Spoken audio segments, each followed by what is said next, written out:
Sœurs et frères dans le Christ, bonjour et bienvenue à cette méditation en ce jeudi de la première semaine du temps de Carême.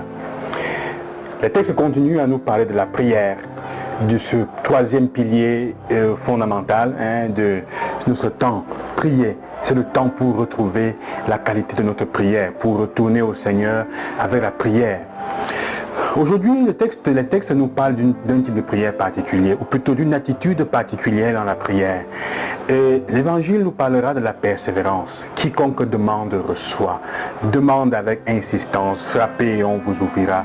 Demandez, vous recevrez. L'évangile de Matthieu insiste sur cela. S'il y a quelques jours, Jésus enseignait la prière du Notre Père, la prière des enfants de Dieu, de l'ouverture, la prière complète. Aujourd'hui, il va dans l'attitude. Si vous voulez prier, apprenez à être persévérant.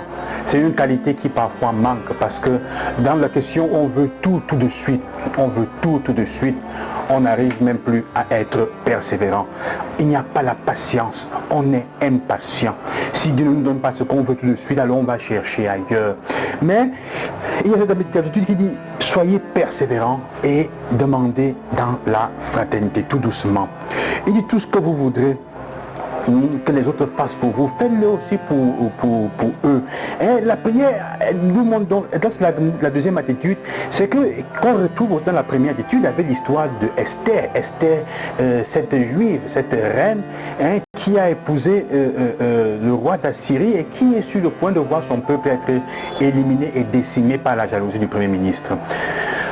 À cause de la jalousie du Premier ministre. Et alors, qu'est-ce qu'elle fait? Elle décide d'agir, de se présenter auprès du roi pour intercéder, mais en le faisant, elle met sa vie en danger. En effet, elle dit, pour faire montrer ce qui se passe, elle dira dans sa prière au Seigneur, je vais jouer avec le danger, parce que se présenter auprès du roi sans y être invité conduisait à la mort. Je vais jouer avec le danger.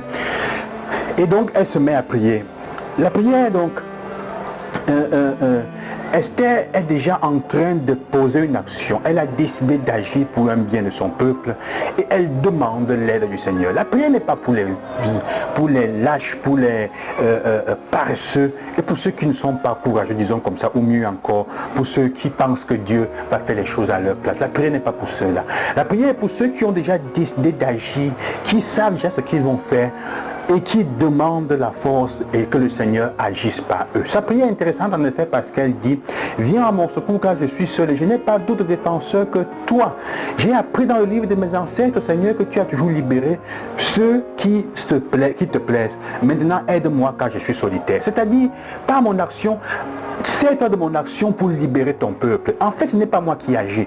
Elle agit comme si tout dépendait de Dieu, plutôt elle prie comme si tout dépendait de Dieu et elle va agir comme si les choses dépendaient de son action d'elle-même.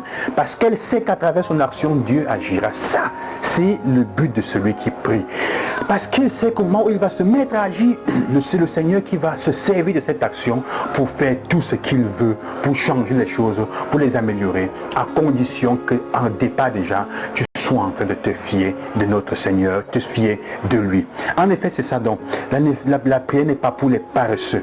Notre prière ne nous déresponsabilise pas, au contraire, elle nous pousse à agir pour changer quand le moment est venu.